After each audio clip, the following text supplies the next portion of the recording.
politician who has never lacked courage is Liberal MP Craig Kelly, who, by the way, and this is a measure of what I'm just saying, is one of the very few politicians who dared to suggest that Cardinal George Pell was innocent.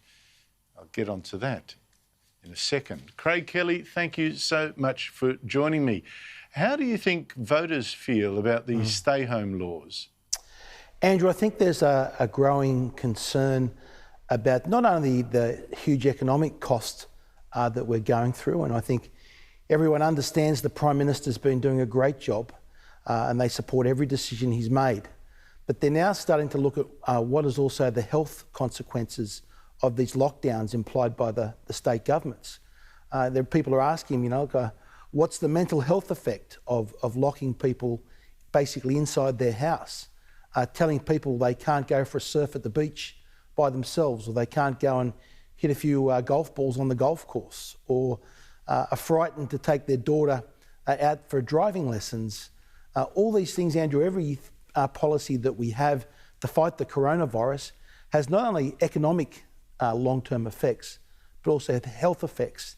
And we need to make sure that we are measuring those with the best information that we've got to make sure that when we can sort of wind that dial back slowly on lifting these restrictions, we're doing so with the best information at hand. I think a lot of people are thinking, well, look, there are some restrictions, yes, there's a dangerous virus. But the ones that you're singling out, I don't think many people can make the connection between that and a danger, at least any remotely conceivable danger. I mean, I can't even have my son come and visit me at home. I mean, that is just... Look, it just drives me nuts. How do you feel about the laws, though? Look, I think, Andrew, I'm concerned about the coming winter time. If you look at all the stats out of the Northern Hemisphere, that's where you've had the greatest rates of deaths. In the Southern Hemisphere, Australia and a lot of the Southern Hemisphere that have been coming out of our summer and are going into our autumn, we've actually all had very good rates. So obviously that coming into that winter period is a concern. But I've just got my concerns, Andrew, that we've got to get these things in balance. And at the moment, like, for example, I had a letter from a constituent today. She said, how can it be that the medical advice that my kid is safe to go to school, but yet he's not allowed to go surfing down the beach by himself? And a question like that I find very hard to answer. Well, it's impossible to answer. It means the laws have gone way out of control. I just think they need to be wound back. What's your government so scared of, that it won't wind back, or ask the states at least to wind back some of the more absurd, restrictive and potentially useless restrictions? And I'm not saying lift them all. People keep misinterpreting me. I do not say lift them all. I do not say lift quarantine bans. I do not say lift travel bans overseas. I don't say that. But some of these petty ones have got to go. What's your government so scared of? Yeah, look, for what you're saying there, Andrew, it's not a flick of a switch that these restrictions come on and off. No. It's more like a volume control that you slowly wind it back. Look, and I'm sure that the Prime Minister and the Health Minister is looking at this by the hour, getting the best information that they possibly can, and they don't want those restrictions to go on for one day longer than they can. And I'm sure they're also talking... What's the measure they're looking for, Craig? Do you know? I don't know. I asked the Health Minister. I didn't get an answer. Do you know what it is? Is it I don't know, 2 weeks of only 50 infections or less? Is it 0 deaths? What exactly is it? Will it include flu deaths? Are they going to keep them into... Also stop the 1,000 to 2,000 people who die of flu each winter? Will they keep them for that? What's going on? Andrew, I think it's the government doesn't want to lock itself in to a position about saying when and what the parameters are, but we have to, as I said, look at what are the costs. We should be told. Well, Andrew, I think it's a simple equation. It's when the costs of the restrictions cause more harm than what the benefits of the lockdowns are. What are the measures of that? I mean, look, I agree with you in principle. Well, yeah, but this is costing hundreds and hundreds of millions of dollars every single day. Okay? Now, I just think the costs are there. We're now seeing people in desperate mental strife as well. I think the public need to be levelled with. They need this information. I don't understand why it's a secret. A little cabal of politicians, sitting there making decisions for the rest of us without telling us on what basis they're doing it. That is not a democracy. Look, now, Andrew, Craig, I was told, I said at the start that you were one of the very few politicians, almost alone, of serving politicians, in suggesting before last week's High Court decision that, yes, indeed, Cardinal George Pell could be innocent. He didn't get a fair trial. Yes, sir. And you got smashed by the media pack on the project on Channel 10. Yes, yeah. I want people to settle back for a little while to look at what a real media witch hunt looks like in full cry here. Have you seen and heard all of the evidence that the jury heard? I admit I haven't, no, and this is another point too. There were actually two trials in this case. If that's the case, how are you qualified to make a judgment? Well, this is the thing. There were two trials in this case.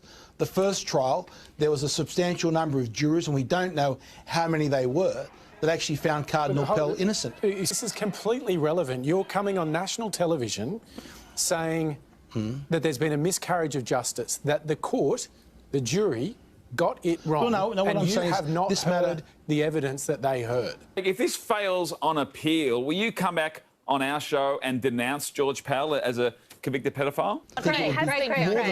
Craig, he has been found guilty, yes. And I think there'd be barely a criminal alive who hasn't tried to go through the appeals system and get their conviction quashed. So I'm not sure how you can say that just because he said I didn't do it, that somehow absolves him of all guilt. He has been convicted. Balance of probabilities. Craig, please answer the question.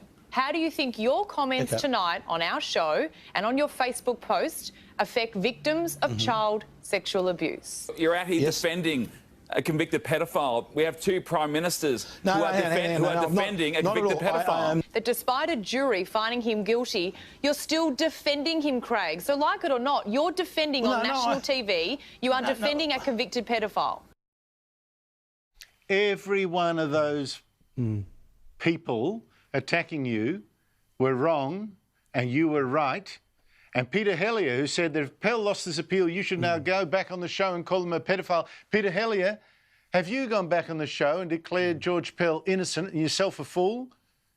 Anyway, you take it away, Craig. What's your response? Well, Andrew, look, the reason I made the comments I did at the time, that I was very concerned about the power of our ABC. They were clearly running a witch hunt against Cardinal Pell. And I'm not a Catholic, and I've got no great love for the Catholic Church. In fact, I think the Catholic Church have got a lot of things to be accountable for. But what I could see was happening in my country was a witch hunt that subconsciously affected those jurors' minds when they got into that courtroom, and it made it that Cardinal Pell could not get a fair trial. And that's the comments that I was making, that my concern about how powerful our media is today, with the social media content that we also have, that a witch hunt can take place, that it makes it impossible for a person to get a fair trial. And that's what was important. Before anyone made their mind up about Pell's innocent or guilt in the public, they should wait until the full processes of the appeal should go ahead.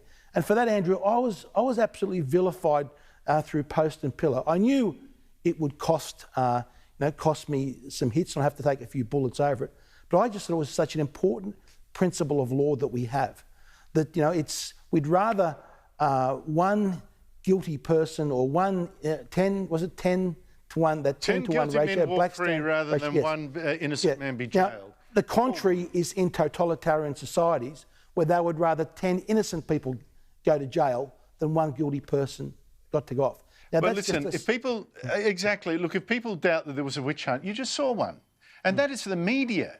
Every one of the people there attacking you should be ashamed of themselves and reflect that their inability to listen to someone say, look, the guy might not have got a fair trial, which he didn't, clearly didn't, and that he might be innocent, which he was, on the evidence. Even if some jury thought one way, the evidence was clear he did not commit the crime. And for them not to even want to hear it and to say, listen, we can't have a discussion about this because victims might be upset. That's exactly the mentality. When you can't have a discussion on the facts because some people might get upset, that is when real injustices take place and when reason flies out the door and the mob takes over. And I think every one of those journalists, and so many more that we could devote this program to, should look into their souls and think, I failed and I shall do better next time. But, mate, you're not going to get an apology, are you? I don't think I should be waiting by the phone, Andrew. I think that would be a bit of waste of time somehow.